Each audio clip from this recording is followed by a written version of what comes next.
Alrighty, folks, a big show coming up for you here today. Gina Carano just won a big victory with Disney. We were part of that, and so we're really excited for Gina in all of that. Plus, all of the latest on tariffs, uncertainty about AI, about trade wars, and we'll get to Democrats now claiming that in order to fight Republican tyranny, they have to break all the mechanisms of democracy. You know, that's just how it goes. First, you want a culture that fights back. You want daily shows that are uncensored, unapologetic, grounded in fact. You want entertainment that entertains without the pronouns, lectures, ideological landmines. It's all here. Take a look at what's happening this month on Daily Wire Plus.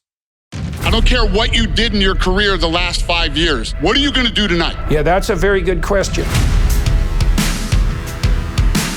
Are you ready? I'm ready. Let's do it. The moment you've waited for is here. Coming up on The Pope and the Fuhrer. Here we are with yet another week of Ben After Dark. My podcast has a brand new home, The Daily Wire. This is where you make a decision of conscience. I'm somebody that never gave up.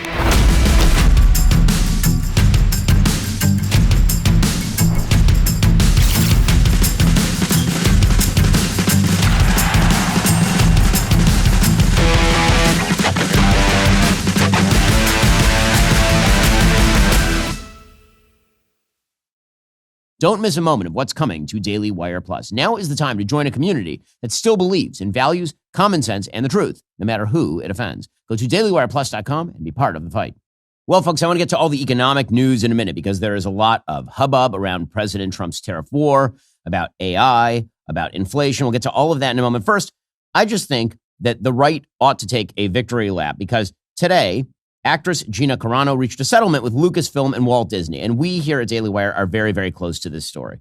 So the settlement is undisclosed for an undisclosed amount, but apparently Gina Carano posted on X that she was pleased with the outcome. Lucasfilm said in a statement, Ms. Carano was always well respected by her directors, co-stars, and staff, and she worked hard to perfect her craft while treating her colleagues with kindness and respect. With this lawsuit concluded, we look forward to identifying opportunities to work together with Ms. Carano in the near future. Now, you'll remember what happened with Gina Carano. This is a few years back in 2021. So in 2021, she put up a social media posting that was a picture of Nazis chasing a Jew from the Holocaust. And basically she said, when you other people, this is what it can lead to, which is a pretty vaguely innocent statement. And because there were a bunch of people who perceived Gina Carano as right-wing, Lucasfilm and Disney essentially fired her unjustifiably. Despite the fact that while she was on The Mandalorian, Pedro Pascal, who's the star of The Mandalorian, was similarly posting Holocaust memes, but comparing Jews in Auschwitz to illegal immigrants being held in detention facilities. And that was no problem at all. So Gina was fired from Walt Disney Company and from Lucasfilm and from The Mandalorian. She was totally taken off the show. And I personally called Gina. I got her number actually from Dana White. And I called up Gina and I said, Gina, they're trying to cancel you. So we would like to hire you to do a movie. And we should announce it like right now. And it would take actual stones for you to stand up to the industry and say, listen, I'm not going to be canceled. I'm not going to back down. And in fact, I'm going to go do a film with other people outside the system. And Gina, to her credit, immediately agreed. And so within 48 hours of her firing from Walt Disney, she had been, quote unquote, uncanceled by Daily Wire. That turned into Terror on the Prairie, which is a movie available, of course, over at Daily Wire Plus. And it took several years, obviously. That was 2021. It took several years for Gina to get her due from Walt Disney and from Lucasfilm. And good for her. Now, again, I think what this means is that she will probably end up in the Mandalorian movie. She'll probably have some sort of cameo or small part in the Mandalorian movie. Her lawsuit against Disney was funded by Elon Musk. Part of the intention included a promise when he bought X that he was going to fund lawsuits for people unfairly treated by their employers over posts or activity on the platform. On Thursday, Gina thanked Musk for backing my case and asking for nothing in return. I had a chance to text a little bit with Gina last night. It's very exciting for her. And by the way, I do think that it is a move toward moderation from Disney. I think that Disney, they realized that they went too far. And you've seen this over the course of the past few years. So you'll recall that originally when they launched the trailer for Disney's Snow White, there were no dwarves in it. All the dwarves were fully grown, diverse peoples. And then we threatened them that we were going to make a Snow White movie, and they went back to the drawing board so much that they completely recut the movie. Now, I don't think the movie is very good, but it is certainly more in line than it would have been otherwise with the actual original tale of Snow White, because it actually has dwarves in it, for example. Disney also, apparently, in the recent past, has taken movies that were going to be designed to push really hard social leftism on kids and basically redo those movies. Okay, so I asked, for example, my sponsors at Comet, a new web browser by Perplexity, to list Disney movies since 2021 and to show their box office performance versus expectations. And the answer is that the ones that were largely perceived as sort of left-leaning in their politics, or at least containing social messaging or social signaling, significantly underperformed. Jungle Cruise, you'll remember in 2021, it had some LGBTQ plus minus divided by sign references in Jungle Cruise. It significantly underperformed. Encanto performed well because it actually doesn't have any of that sort of stuff. So it performed not particularly well at the beginning, but then it's become sort of a Disney classic because it doesn't have any of that stuff in it. Cruella, which is sort of feminist rethinking of 101 Dalmatians, it didn't meet blockbuster expectations. It did $86 million domestically. The Eternals, which again had some of this left-wing social messaging, giant fail.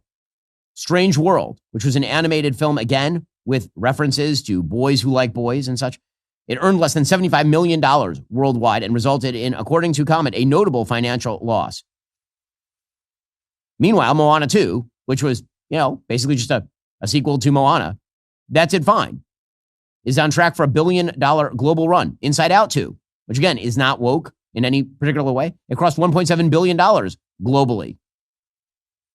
The message here is clear. When Disney does not try to pander to left-wing artists inside its shop, it does better. So Disney, it seems, is seeing the light, so good for them. Gina's full statement on X. She says, I've come to an agreement with Disney Lucasfilm, which I believe is the best outcome for all parties involved. I hope this brings some healing to the force. And then she thanks Elon Musk and her lawyers. And she says, I'm humbled and grateful to God for his love and grace in this outcome. I'd like to thank you all for your unrelenting support throughout my life and career. You've been the heartbeat that has kept my story alive. I hope to make you proud. I'm excited to flip the page and move on to the next chapter. My desires remain in the arts, which is where I hope you will join me. Yes, I'm smiling. From my heart to yours, Gina. Gina's a very sweet person. Knowing Gina, it was really devastating for her, what they did to her, because here she was, a mixed martial artist who'd been in a couple movies, and then she became a very big star on Disney Plus via The Mandalorian. And it really kind of wrecked her to be thrown off the show for nothing other than they disagreed with her politics. I consider Gina a friend. She's been over at our house, met my wife, the kids, and everything. She's wonderful. Good for her. And again, good for Disney for finally starting to see the light. That is a good, and by the way, good for Daily Wire. Okay, not to pat ourselves on the back, but no one else will. We've been in existence. It's our 10th year anniversary here at Daily Wire. And this is one of the big things that we do, is we push back when the left pushes too far, which is very frequently. We are the ones who push back. We are the ones who uncancel Gina Carano. We are the ones who sue the federal government when Joe Biden attempts to push a vax mandate. We are the ones who push against the trans insanity up to and including in the legislative arena. Right? That is what this company does. And so I'm very proud of that. Okay, on to the economy. So President Trump's tariff wars continue apace. Now, there's a lot of talk on the right about how everybody was wrong about tariffs. Everybody was wrong about tariffs. President Trump has declared tariff wars across the world. The current tariff rates on average are higher than they were during the Smoot-Hawley tariff era, which is essentially in the lead up to the Great Depression. And one of the lines that is being retailed right now is that everything is hunky-dory. Now, as I've said before, it's possible that it is. Maybe conventional economic wisdom is wrong. Maybe the United States, by using our leverage, is going to be able to bring manufacturing back home. Maybe there will be no real downside ramifications because the economy can simply absorb higher cost and lower supply. Maybe other countries will not retaliate. Maybe all of that is true. That's possible. Or maybe it's too early to tell. And we don't really know at this point. And when I talk with friends in the investor community, of which I have many, or friends in the manufacturing community, of whom I have many, when I talk with them, the number one mood that I hear expressed is uncertainty, a feeling of disquiet. Everybody is very eager to go out and invest. Everybody is eager to go out and utilize the opportunities provided by the Trump administration in terms of, for example, taxes and regulation. Because the Trump administration is really, really deregulatory, very friendly to business, much more tax friendly. At the same time, it does make a very large difference if, in fact, you cannot get the inputs that you once did from where you once did. It does make a very large difference if you have to increase prices on your consumers. And one of the reasons that you haven't seen inflation kick in is because very often, if you increase trade barriers, the price spikes a little bit, and then demand declines. And when demand declines, so do prices. Again, to explain, inflation is, as Milton Friedman said, everywhere and anywhere, a monetary phenomenon. What does that mean? Inflation is when too many dollars are chasing too few goods. Well, when you artificially spike the price, but you don't have more dollars that are in the system as a general matter, then what you end up with is a temporary price spike. People don't have the money to pay for it, and so the demand goes down and then the prices go down. So it tends to self-correct in terms of pricing. Long-lasting inflation, real inflation, comes from monetary policy. It comes from central banking policy. It comes from, for example, lower interest rates and injections and infusions of cash into the economy, which is what Joe Biden did, what Jerome Powell did for years on end. Okay, so what is the outcome of all of this going to be? I think at this point, it's too early to say. And so I think some of the triumphalism is a little bit overstated. I think some of the catastrophism is overstated as well. But let's just be clear. When Donald Trump took office this year, on January 21st, the Dow Jones Industrial Average on January 21st was 44,000. Today, the Dow Jones Industrial Average is about 44,000. So it's basically even. So does that mean things are disastrous? No. It just means that things have not exploded the way they would if we removed a lot of these trade barriers. Again, I'm still against the trade barriers. I still think that the erection of these trade barriers will end up being a negative policy prescription. And again, I would be more than happy to be proved wrong here because I want the Trump administration to succeed. I want the American economy to succeed. If they don't, the left is going to end up taking over the government in 2028, which will be a full-scale disaster area.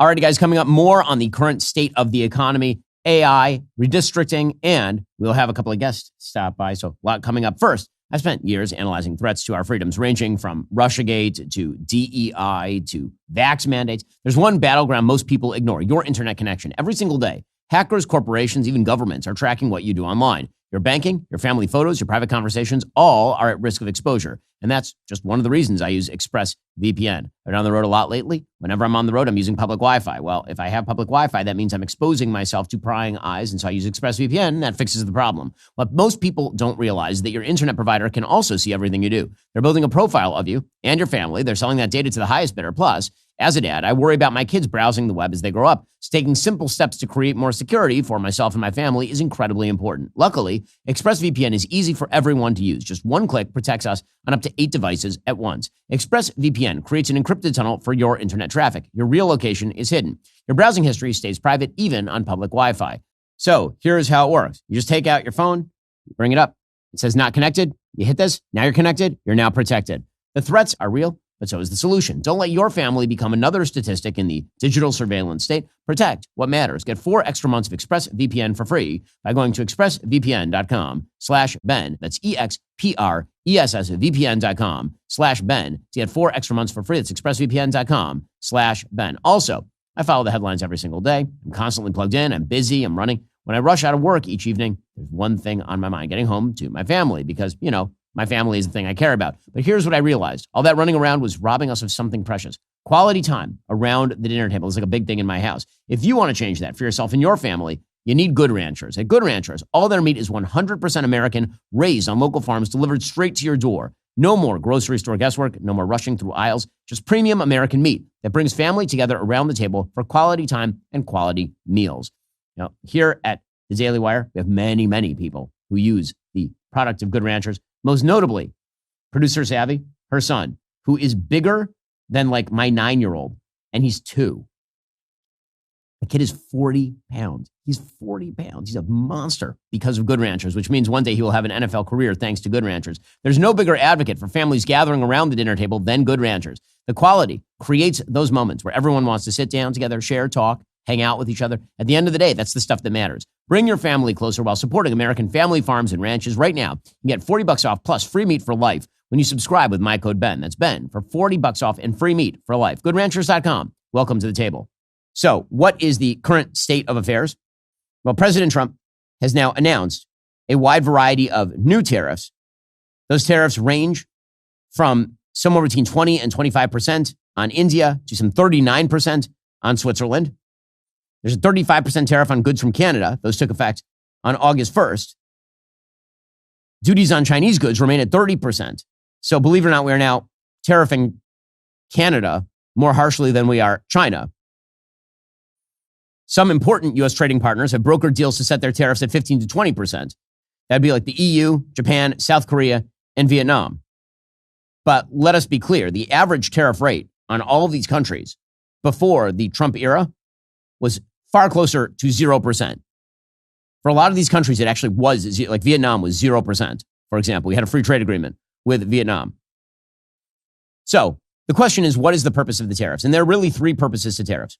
One purpose of tariffs is to receive revenue. So, for example, there are countries like, for example, the Bahamas that have very high tariffs.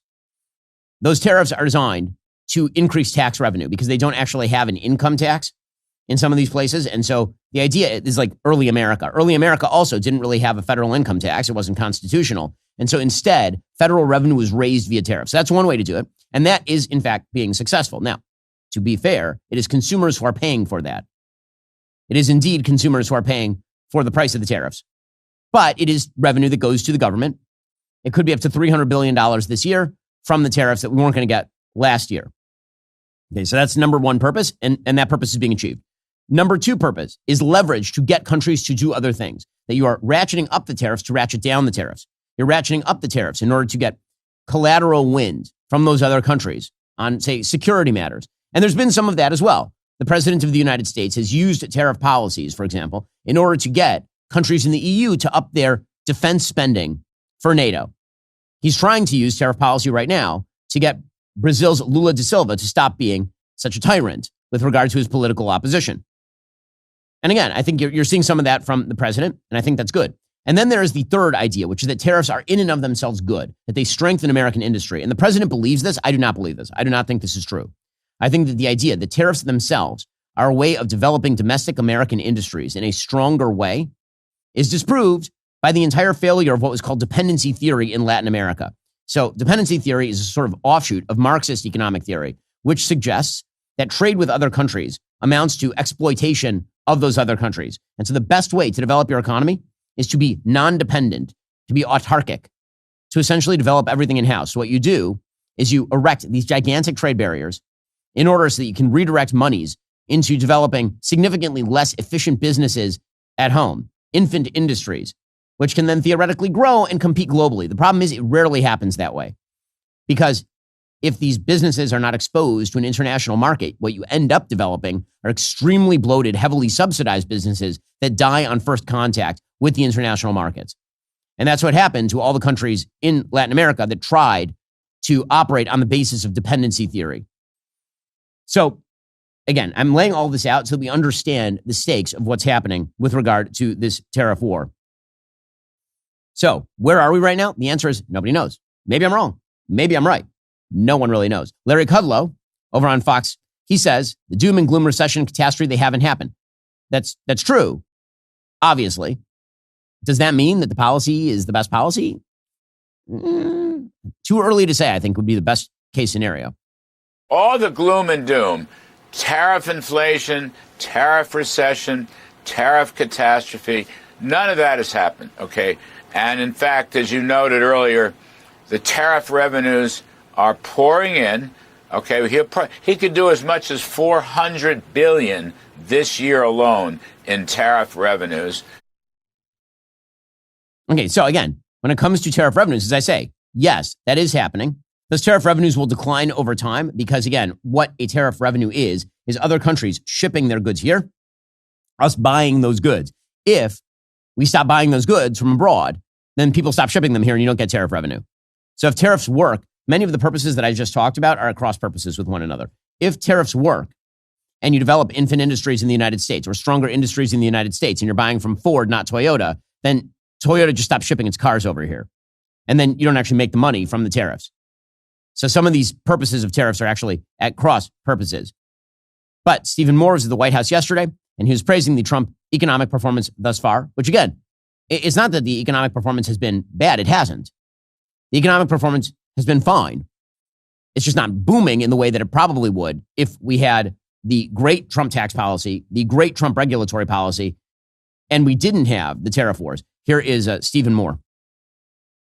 I was telling the president in his first 5 months in office, starting in January through the end of June, the average median household income adjusted for inflation for the average family in America is already up $1,174. That's an incredible number. Yeah. Just came out. Just came out. So that's a giant gain. And if I would have said this, nobody would have believed it. There's your number. We're doing well. Now, again, he's right. Median household income is, in fact, up significantly. And the reason the median household income is up significantly is largely because the inflation came down, right? It's real median household income, meaning what you can purchase in the market for your income. And because the inflation of Joe Biden has been wiped out of the economy under President Trump, that does mean a real median household income. That's a good thing. This is a very good thing. Okay, Stephen Moore also pointed out the real household income increase under Donald Trump versus Joe Biden in his first term. And this is the one I think that actually matters. Because you know what we didn't have in the first term? Liberation Day. We had the tax cuts in the first term. We had some of the deregulation in the first term. We did not have a gigantic tariff war in the first term. We finally have the 2024 data on what happened with real family income in the United States. And so what I did was I compared the record in Donald Trump's first term with the Joe Biden first term. And you can see that, by the way, these dotted lines here, Mr. President, that's COVID. So if it had not been for COVID, these numbers would have been substantially better. But even taking account President Trump's last year in 2020, we saw a $6,400 real after-inflation gain in income for the average family. And that compares with Joe Biden, which was a measly $551. So, Mr. President, you gain 10 times more income for the average family than Joe Biden is because of your policies. Right. You know, those policies did not include, in term number one, a gigantic tariff war with the rest of the world. President Trump is very critical of the Wall Street Journal, which has also been critical of the tariffs. He put out a statement on Truth Social, quote, "The reason the Wall Street Journal editorial board is always negative on Trump and the hundreds of billions of dollars we're bringing into our country through tariffs, numbers that the USA has never seen before, is because they are China-centric or at a minimum globalists, and they would rather see China and the world for unknown reasons win, baby, win. If the United States were not able to charge tariffs to other countries, it would be economically defenseless and have no further force and effect. The only thing that can destroy our country are crooked radical left judges, of which there are many." Now, I don't think that's correct. I just don't think that's right.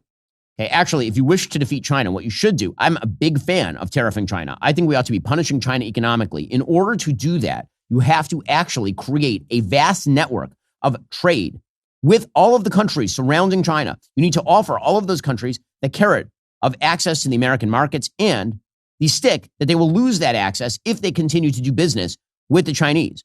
Then you need to secure your supply of all of the things China currently produces and that we actually use as our inputs. In order to do that, you need more free trade, not less free trade. If you are worried about pharmaceuticals and you want to reshore those, you can try to reshore them to the United States. That's very, very expensive. Or you could reshore those to Vietnam or Indonesia or India. But if you tariff all those places, it makes it very difficult for businesses to actually reshore to those places, especially knowing that 3 years from now, God forbid, a Democrat takes over and the policy reverses. When it comes to rare earth minerals, China right now is using its leverage over rare earth minerals to ensure that its tariff rate is lower than that of Canada. Again, I simply do not listen. I think Mark Carney's a schmuck. Canada is America's top hat. And also, the tariff war against Canada makes zero sense to me. Zero. If you take out the oil that we import from Canada, we have a trade surplus with the Canadians. I think trade deficit or surplus, by the way, is a terrible measure of whether we have a healthy economic relationship with a country. I do not think that we are being screwed by Ethiopia because we buy a lot of coffee from Ethiopia. Okay, but with that said, even if you do believe that sort of thing, Canada is not on the list. Doesn't matter. President Trump is now tariffing Canada harsher than he is tariffing China. That, to me, is a policy that is not designed to lock in China. And as we'll talk about in a moment, there are open questions about the approach on China because it seems like we are sort of giving with one hand and taking away with the other when it comes to our relationship with China. As far as the tariffs themselves, and the reality of the situation is that it's the American taxpayer who pays for the tariffs. Yes, importers pay the check at the dock, but if people don't buy their product in the United States, they stop sending product to the United States. They're not going to send product here to not sell it and pay tariffs to the United States. The Treasury Secretary, Scott Bessent, who, again, I think is the man who's been keeping this thing on the rails. Here he was trying to explain who's paying the tariffs. And in the end, he does have to come to the conclusion that the American people end up paying those tariffs. Assuming it does come from Brazil, say, or it comes from any country with a tariff, who writes the check to the Treasury? Well, the check is written to the person who receives it at the dock in the U.S. Mm-hmm. The check is written by the person who receives it at the dock. So tariff is paid in this country by the importer, is that right? But the Brazilian exporter could decide that they want to keep market share. They could lower their price so that the full 50% of the tariff, say, they could eat part of the cost. They could eat part of the tariff, which is what we've seen. Okay. But the check is written by the importer, right, at the dock. Yeah, and then the importer can pass it on or not. Well, this goes to what happens now with inflation, right? Inflation killed the Biden presidency, among other things. I mean, Joe Biden killed the Biden presidency, obviously, by not being alive. But aside from that, inflation was the biggest issue of the Joe Biden presidency. There's been a lot of worry about inflation. Now, as I've said, the generalized kind of Econ 101 idea is that when you increase regulatory burden or tariffs, you'll get a one-off price spike, and then demand will lower, and then the price will go down. So you won't get vast inflation. The problem becomes if, for example, you artificially lower the interest rate. So the interest rates right now, you can make the case they're too high, fine. If you lower the interest rates, injecting liquidity into the economy, which is the goal, if you do that, you are going to get more dollars chasing fewer goods in the economy, which actually could lead to an inflation spike. Now, it'll be interesting to see what happens. I think Jerome Powell at the next Fed Reserve meeting is probably going to lower the interest rates by 25 basis points, maybe even 50 basis points, depending on how far demand has fallen. Is that going to lead to an inflationary spiral? I don't think so. But in the end, if American productivity does not go up, if we are not getting better goods, products, and services, then you will get inflation or stagflation in the long run. Forget about like the short run or the medium run. If the American economy does not develop, if it does not become more productive, if it does not generate the things that people want to buy, new cool things, if that does not happen, then what you will end up with is a stagnating economy that the government attempts to continually stimulate by injecting cash into the system. That, by the way, is exactly what Joe Biden was predicting. Joe Biden was predicting that through the end of the decade, there would be less than 2% GDP growth. Well, the big hope against that, and I think this is what the Trump administration is also banking on, is AI. Already coming up, we'll get to AI, will save the American economy. Plus, we'll get to Democrats being absolutely insane. And Rob Henderson, the coiner of the term luxury beliefs, stops by to explain. First, you track your sleep, you track your steps, heck, even track your dog's steps. So why are you still guessing whether your steak is done? This has all changed for me with Chef IQ Sense. It's the wireless cooking sensor that's so easy, it turns you into a master chef. It is complete genius. So I never knew how to cook a steak, seriously. Like I knew how to sear a steak, and then I know what to do next. I'd put it in the oven, I'd overcook it, it would come out all dry and terrible. And then I started using Chef IQ, and it's awesome. It works for all types of cooking, grilling, pan searing, roasting, everything. So here's what you do. You take that sensor, you put it into the steak, the chicken, the fish, whatever you're cooking. You open that Chef IQ app, you choose how you want it cooked. Rare for you, well done for others. With multiple probes, everyone gets exactly what they want. It's one of the best ways you can make everyone happy at the dinner table. And then you can relax because it sends real-time updates. When to flip it, when to take it off, even how long to let it rest. Seriously, it'll guide you through every step. So now you are actually good at cooking. Chef IQ Sense is precision cooking for everybody. You'll actually enjoy cooking again, and then you can spend more time with family and friends rather than checking the grill. Right now, you can get 15% off site-wide with code BEN at chefiq.com. That's chefiq.com, promo code BEN. Trust me, you'll wonder how you cooked without it. The answer is badly, but now you'll cook well with Chef IQ. Go check them out. Also,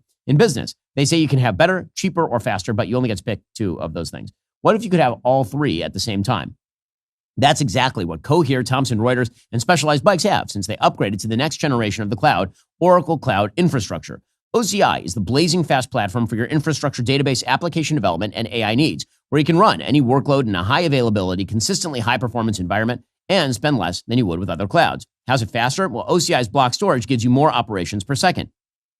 Cheaper, OCI costs up to 50% less for compute, 70% less for storage, 80% less for networking. Better, in test after test, OCI customers report lower latency and higher bandwidth versus other clouds. This is the cloud built for AI and all your biggest workloads. Right now, with zero commitment, try OCI for free. Head on over to oracle.com/Shapiro. Again, that's oracle.com/Shapiro.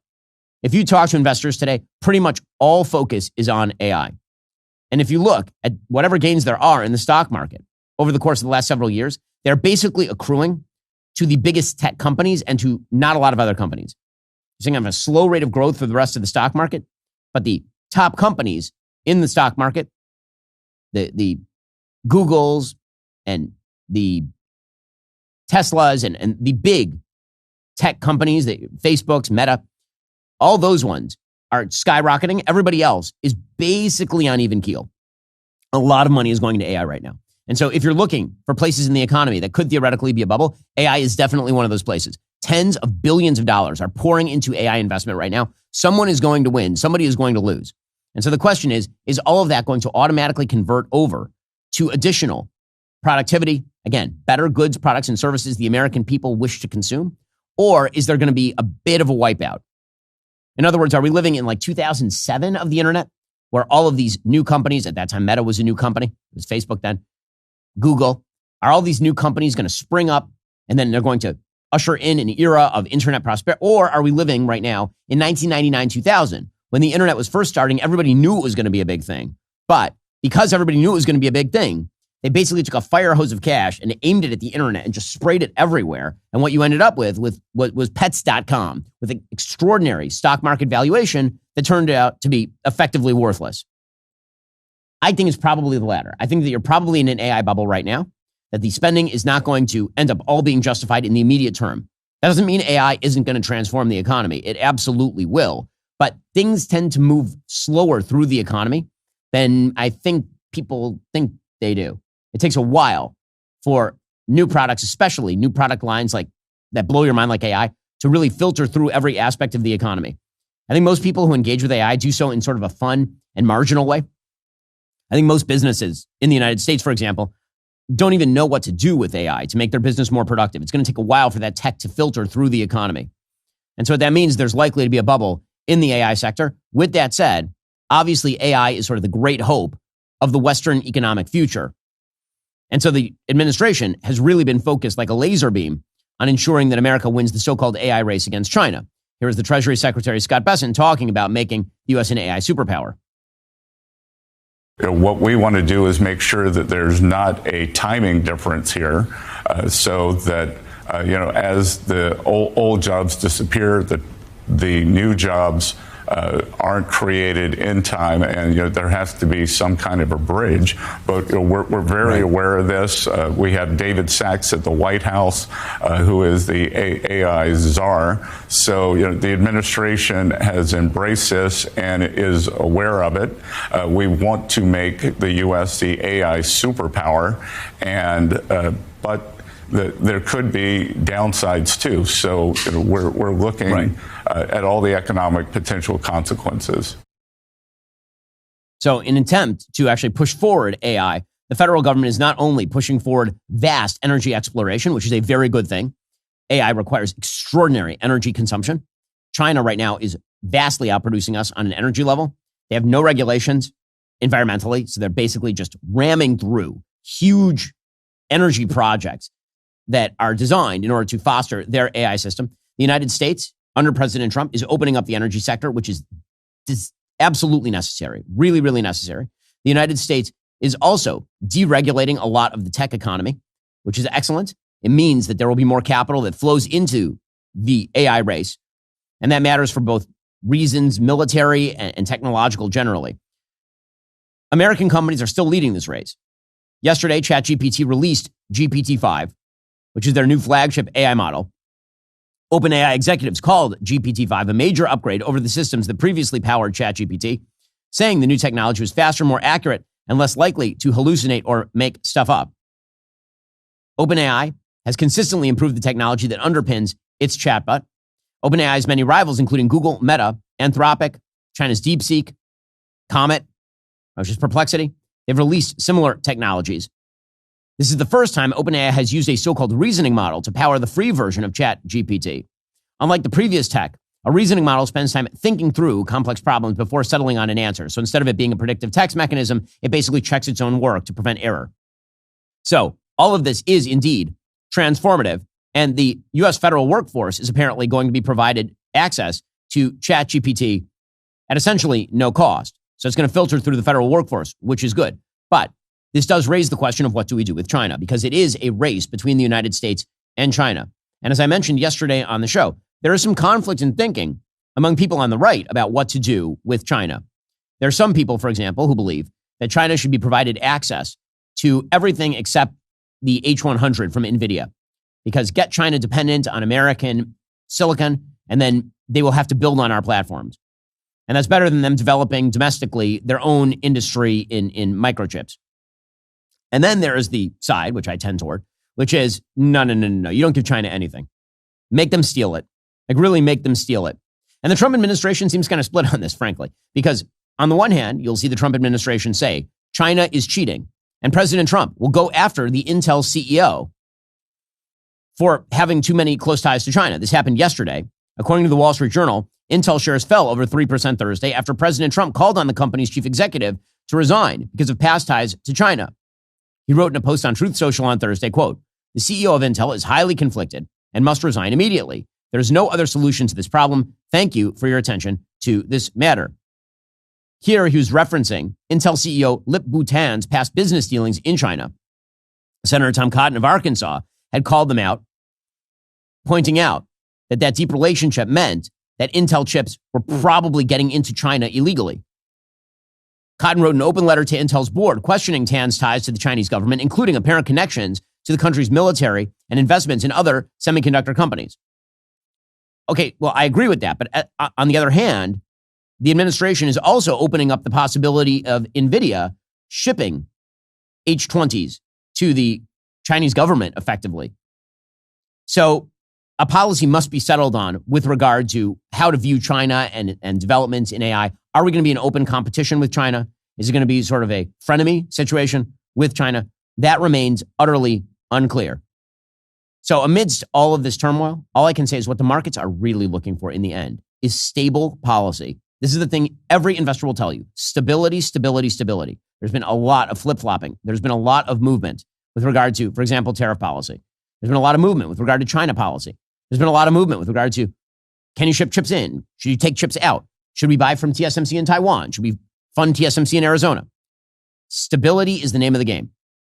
And no one should be more invested in the success of the American economy than President Trump. One of the things that I've said about Trump is that Trump tends to respond to incentive structures. And one of those incentive structures is the reality of the stock market. And so we will see.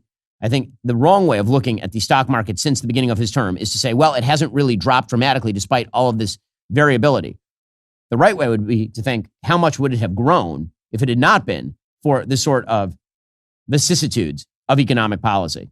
We'll get to more on this in a moment. First, stop living like a myth. It's time to start shaving like a legend with Jeremy's Razors, the politically incorrect razor for men. Equipped with 5 barber-grade blades and a moisturizing aloe strip, Jeremy's Razors are sharp enough for thick, beastly scruff, but smooth enough for daily use. Hundreds of thousands of abominable beasts agree. Jeremy's Razors delivers barber-grade blades right in the palm of your hand. While other razors snap or treat you like crap, Jeremy's offers a world-class shave without the shame. Try Jeremy's Razors today. For only $7.99, they ship directly to your man cave. And for every Jeremy's Razor sold, a liberal loses a pronoun. So that's a bonus. If you're a man who pees standing up, head on over to jeremy'srazors.com/legend and subscribe today. That's jeremy'srazors.com/legend. Jeremy's Razors, don't tame the beast, just shave it. Meanwhile, an enormous amount of hubbub over Texas's plan to redistrict. So again, redistricting, gerrymandering, this is a part of the process. The notion that Texas is doing anything wrong here is silly. Actually, when Gavin Newsom threatens to redistrict, he may be in violation of the California Constitution, because you're really only supposed to redistrict under the California Constitution once every 10 years. Texas has no such constitutional provision. All of the complaints about, oh my God, I can't believe they're doing this, it's so terrible. There have been some great ironies here. So, for example, the governor of Massachusetts, Maura Healey, she came out, Democrat, and said, well, if they do that, then we'll also redistrict. There's one problem, Moira. The problem is that there are 9 congressional districts in Massachusetts. All of them are Democratic. There's no way for you to redistrict further. It's absurd. The other issue is that the redistricting being proposed in Texas is not insane. And here's Karl Rove explaining that Texas redistricting actually creates 2 black majority districts. What does the Texas effort do? It creates 2 black majority congressional districts, first time in the history of Texas. Isn't that a goal of the Voting Rights Act? It creates an 8th Hispanic majority district, albeit one that's Republican. And it does so without getting involving themselves in these goofy lines like we see in Illinois, that in which there's a deliberate attempt to go hundreds of miles across the state in order to link together pockets of one party's supporters in order to get a congressional seat. Okay, so again, he's right about that. Governor Greg Abbott of Texas, he says, hey, did you know that 4 out of the 5 new districts will be Hispanic districts? What Texas is doing, actually, we're drawing districts to provide every voter in the state the opportunity to cast a vote for the party and candidate of their choice. 4 of the 5 districts we're drawing, they're going to be Hispanic districts. They happen to be Hispanic Republican districts. One is going to restore the Barbara Jordan district in Harris County, Texas. Okay, I just want to show you a couple of maps. Here are the current legislative districts that are being looked at, and juxtaposed with the proposed legislative districts that are currently being looked at. Do you see like major differences here? Like really, really big differences? No. The answer is no. In fact, the new legislative districts look significantly less crazy than the old ones. Look at that district in Texas, the current one, that stretches from Austin to San Antonio with like a small, tiny little land bridge that goes all the way across. That disappears in the new one because it turns out Austin and San Antonio are not actually right next to each other. Actually, Austin and San Antonio are like 80 miles apart. So having them in the same congressional district is definitely a little bit weird, you may note. So is that like a big deal? According to the left, it is a massive, massive deal. Also a massive deal is President Trump's suggestion that he wishes to perform the United States Census again because it was counted wrong last time. And this time, he doesn't want to count illegal immigrants. I have to say, it is astonishing to me that there are so many people, including judges, who have made the case that the census is supposed to count illegal immigrants. They are saying that by reading the 14th Amendment, Section 2, with regard to the census. Quote, representatives shall be apportioned among the several states according to their respective numbers, counting the whole number of persons in each state, excluding Indians not taxed. Okay, so that is the important provision there. So they say, well, it doesn't say citizens, right? It says the whole number of persons in each state, right? Meaning it's counting women and children because children can't vote and women at the time could not vote when the 14th Amendment was put into law. There's only one problem. You will notice a provision there that says excluding Indians not taxed. What does that mean? Well, that means that there were Native Americans living in various states who are under the domain of a separate jurisdiction. They were governed by their tribal jurisdiction. And so they weren't taxed by the federal government. Question, do illegal immigrants who are not taxed because they are not citizens and are under the jurisdiction of a foreign government, if you're a Mexican who comes across the border illegally and you live in LA and you don't pay taxes, does that sound more like an Indian not taxed under the 14th Amendment? Or does that sound more like just a person who is living in a household that is taxed and is part of American society?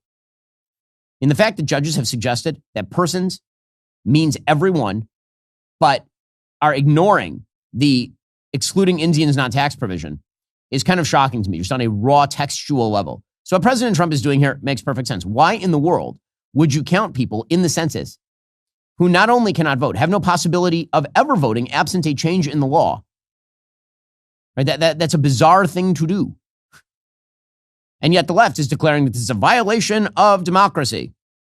And so Texas state representatives have been running headlong from the state. Here, for example, is Texas State Democratic Representative Gene Wu, who has absconded from the state of Texas. He won't answer when he will return.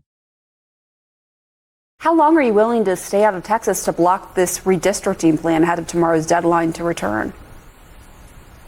Yeah, so again, when we're out here, it's not just because of redistricting. The main reason that we're here is simply because the state of Texas, under Republican leadership, under Governor Abbott's leadership, simply does not listen to the people anymore.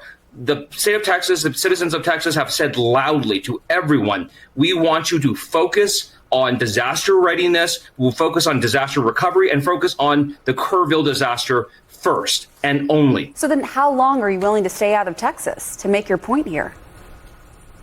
Our group is committed to ending this corrupt special session. Whether that's a week, whether that's 2 weeks, I don't know. That's not up to us. Governor Abbott and the Republican leadership of Texas hold all the cards. Okay, so again, this kind of insanity, I'm not sure how you put it on the psychotic scale, but it's pretty high. The same guy is saying it's the end of our republic, like a normal gerrymandering or gerrymandering you don't like is the end of our republic. What everyone needs to tell their legislators, tell their leaders, is everyone needs to stop. If you believe in a country that still values hard work and fair play and following the rules, like, you have to stand up and speak up for it now. Not whoever wins this one time, you get to rewrite all the rules whenever you want. That's not the American way. That's not the way we should work. And if we don't fight against that now, once this happens, that's the end of our democracy. That's the end of our republic. It's the end of democracy. Well, good news is Democrats have figured out how to save democracy. According to James Carville, the way to save democracy is wait for it.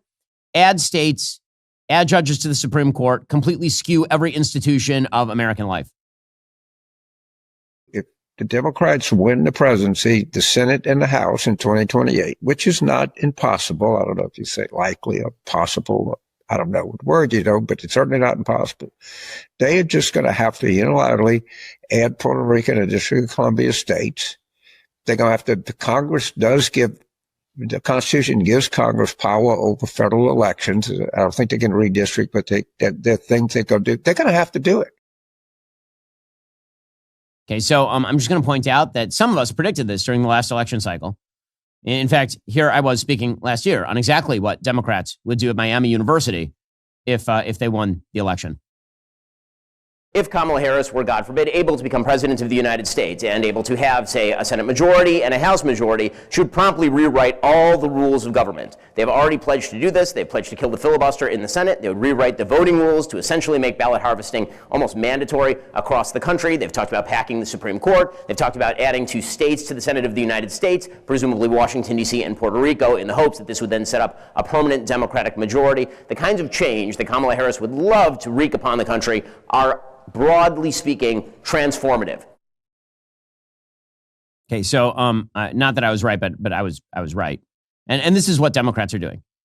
As always, if they call Trump a dictator, that means that they can do dictatorial things, which is why they cannot be allowed to regain power. They just cannot. They really cannot. Especially because they continue to move hard to the left, like very, very hard to the left. The Mamdanification of the Democratic Party continues apace. It is kind of interesting to watch as some of the old guard Democrats, who, again, when I was growing up, Nancy Pelosi was the furthest left member of Congress. Now, she is somehow the most moderate member of the Democratic caucus. She's still sort of dodging an endorsement of Zoran Mamdani, the pro-terrorism communist, who is going to probably be the next mayor of New York. Are you ready to give your full-throated endorsement to his candidacy, like Elizabeth Warren and a few others? I have not participated in mayoral races throughout the country. That's for the people there. That's not for me here. So let them make their own decision about who they want to be their mayor. And by the way, Pelosi, however, despite her sort of hesitation about Zoran Mamdani, she still believes that there ought to be gender-affirming care for trans kids, meaning it's time to trans the children. These are like the moderates in the Democratic Party. Well, that is something that I'm working for at the national level, and we have, how can I say, are hoping that we can have gender-affirming care for our trans kids, and that it's a sad thing for us. Meanwhile, ex-Republicans, now Democrats like Tim Miller, are out there calling ICE agents cops and robbers with masks. Joe Rogan's been talking about this himself. None of those people signed up for this, right? Like this kind of cops and robbers cosplay, masked men jump out of a car and they give themselves a cute name, and then they take ladies that are just sitting there trying to sell food to workers. That, like, I understood when they carried mass deportation signs now that was going to be part of the agenda, but I think a lot of people that supported Trump did not. Well, meanwhile, it's been a busy week, as always, over at the White House. And Daily Wire White House correspondent Mary Margaret Olohan was there to cover all of it. Mary Margaret, good to see you. How you doing? Hey, Ben. Great to be here. So let's talk about the White House events this week. First of all, do we have any idea what President Trump was doing up on that roof? There was a very funny tete-a-tete where he was walking around part of the White House roof a little bit earlier this week, and he was shouting at reporters. They were shouting back at him. Do you have any insight into what was going on up there? Yes, so the president obviously is a builder. He's been really excited about a lot of different projects around here. One main one is this announcement that he's building a ballroom that's supposed to fit up to, I think, 600 people. He's building this on the White House grounds with an architect that I know, actually. He's a Catholic architect that's built a lot of really beautiful churches all over the United States and perhaps outside of it as well. And this architect's name is James McCurry, and he was up on the roof with the president the other day. And they were both up there looking down at the reporters, and obviously all the reporters around here get very excited to speak to the president whenever we can. So everyone kind of gathered, actually sort of near where I'm standing right now, to try and talk to the president. And he called down to them, lightly chatted with them. Of course, everyone's yelling up to him, "Mr. President, what are you doing up there?" And I think he said something along the lines of he was surveying the property and seeing what else needed changes. And he even made a quip about how he's going to use his own money to spruce up the grounds, which he's actually doing. He is paying for this ballroom project. I think he considers it kind of a historic contribution to the White House.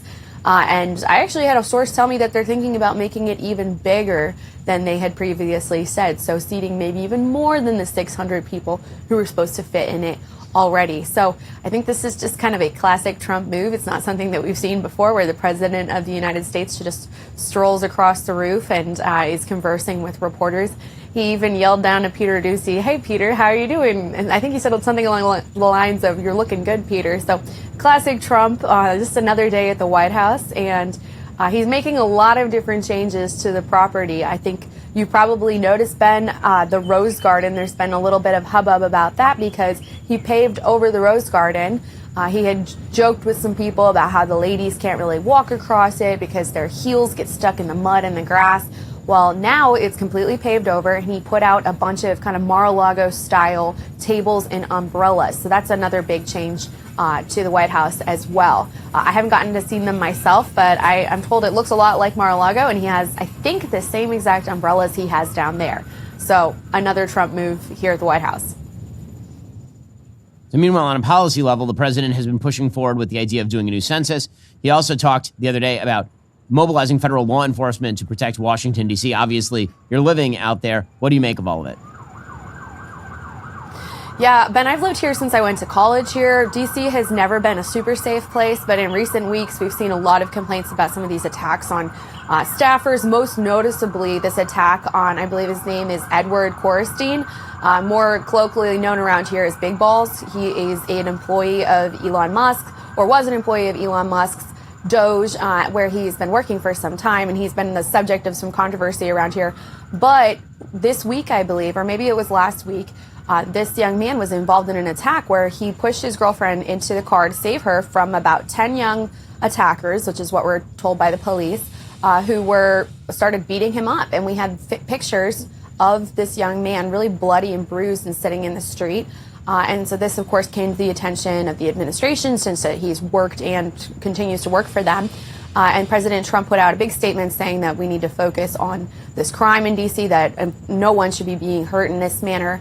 And he's mobilizing federal law enforcement to protect the people of D.C. So we're going to see some units patrolling. Obviously, they'll be marked clearly so people know who they are. But this is a big move by the president. We've talked about this kind of thing for a long time. The mayor's not a huge fan of it, I'm told, and that this is something that she has resisted for quite some time.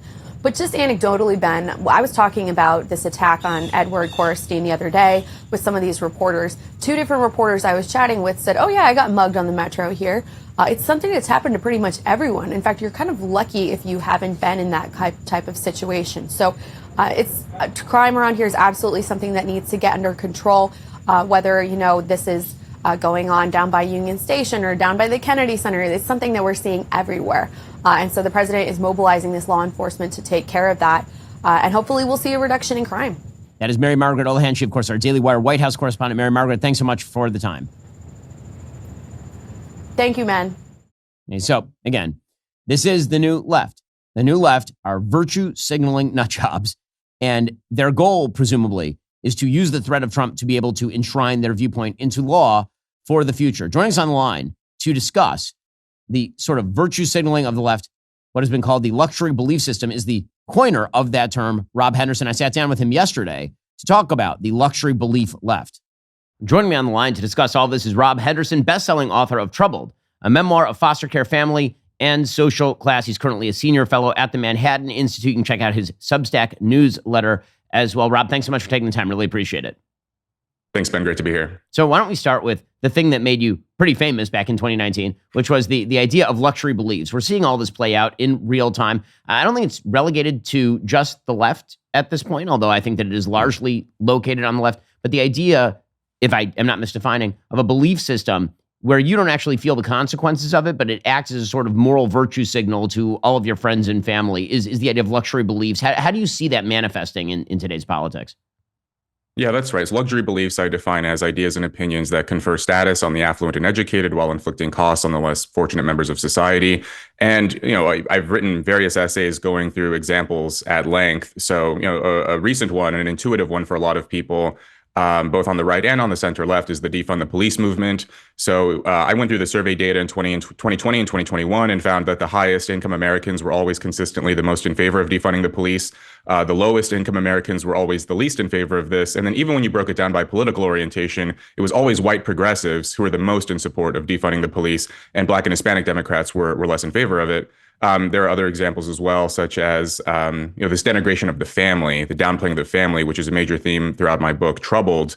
So if you go back to 1960, you'll see that 95% of American children, regardless of social class, were raised by both of their birth parents, rich kids and poor kids alike. And if you fast forward to 2005, for affluent kids from upper middle class families, so roughly the top 20% of the income scale, that dropped from 95% in 1960 to 85% by 2005. Whereas for poor and working class kids, roughly in the bottom 30% of the income scale, 95% of those children were raised by both of their birth parents in 1960, and it dropped to 30% by 2005, which is roughly the period where I was a teenager and witnessing a lot of the breakdown in working class neighborhoods. And look, there were poor people in 1960 as well. So when people chalk this up to poverty, it doesn't make any sense because poor families were intact in 1960, and increasingly they're not today. And so a lot of that has to do with the cultural values and the attitudes of the elites. People have a difficulty understanding that the cultural messaging, the ideas, pop culture, everything that we're surrounded by and immersed in, that has an effect on behavior. And so this denigration of every time you open up a glossy magazine or read elite media outlets who talk about thruples and swinging and polyamory and open relationships, all of that has an effect on how families decide to form. And it has especially detrimental consequences for people who don't have access to education, to income, who are not necessarily inclined to committing long term unless they consistently have reinforcements and cultural guardrails. You have a piece that just came out from City Journal about why men and women are diverging politically. And it really is striking when you look at the numbers, how young women are becoming very much left and young men are swinging pretty significantly to the right. To what do you attribute that sort of split happening?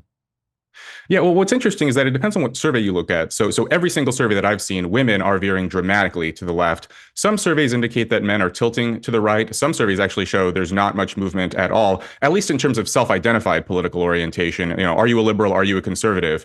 But when you look at the voting data, a lot of men, even men who don't necessarily identify as conservative, turned out in support for Trump. And I think you saw that pattern maybe with the kind of people who listen to the podcast bros, fans of that whole sort of independent media scene. They don't necessarily think of themselves as conservative, but they were very much against what they saw as sort of the progressive overreach.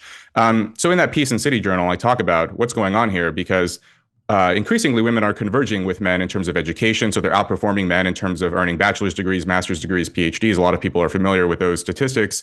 It's also the case that in a lot of major metropolitan areas in the United States, young women under 30 are either matching or exceeding the earnings of their male counterparts, also under 30. So under 30s, women are actually doing as well or better than men in a lot of cases. So you might expect that as their education and their income and their professional achievements converge with men's, that they might become more similar in terms of their cultural outlooks, in terms of their political values, but you're actually seeing the opposite. They're increasingly diverging. And I suggest that this is something that I learned in grad school, this idea of what's called the gender equality paradox. And this is a very interesting finding, which shows that if you look at societies across the world, you'll see that the most prosperous and sociopolitically equal societies show the largest differences between men and women. So if you compare the gender gaps in, say, Denmark or Sweden, they're actually larger between men and women than if you look at more traditional societies like Vietnam or Botswana. And one hypothesis for why this is the case is that in richer and more prosperous societies where people are treated fairly, they're treated equally, this actually allows our underlying differences to emerge, to manifest. If you live in a poor society with very rigid cultural values, there's a limit to how much you can express your underlying preferences and desires and personality and so on. And so I'm suggesting that this is the case. This is what's happening in a lot of Western, modern, developed first world countries.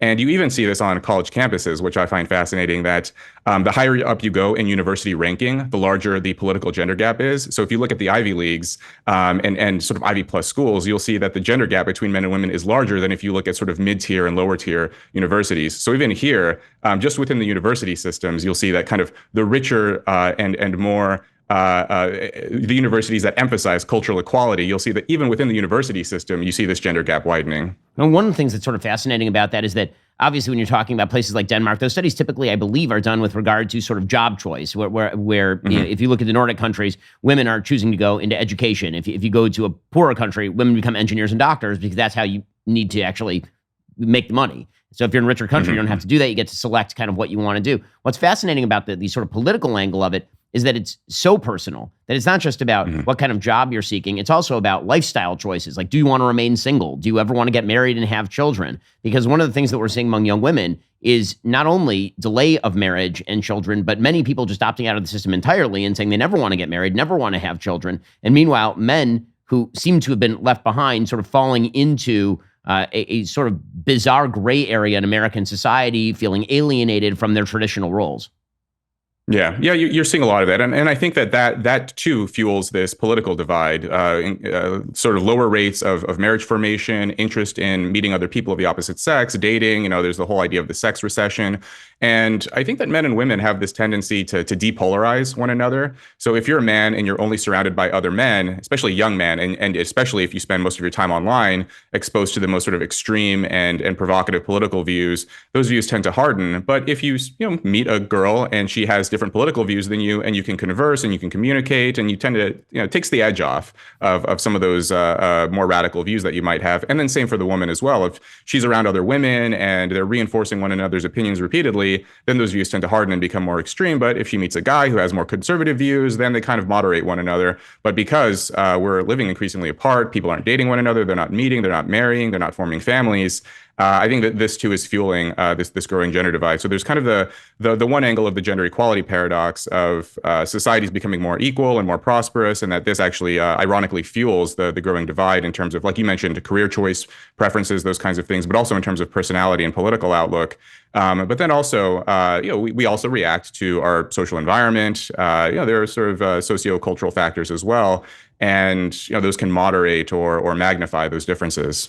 You know, when we're looking at both of these issues, the issue of luxury beliefs generally, and then things like gender divides in politics, the thing that really comes to mind is the fact that we are a very luxurious country. We're a country that is extremely rich, unprecedentedly rich, despite all of the complaints about how difficult it is to be a young person in America today. Literally drop a young person in America any other place on earth today, or in all of human history, and it'd be very difficult to suggest that that person is somehow disadvantaged in America today. And yet we've somehow convinced ourselves that the more that we signal that people are having it very, very difficult in the United States, the better it is.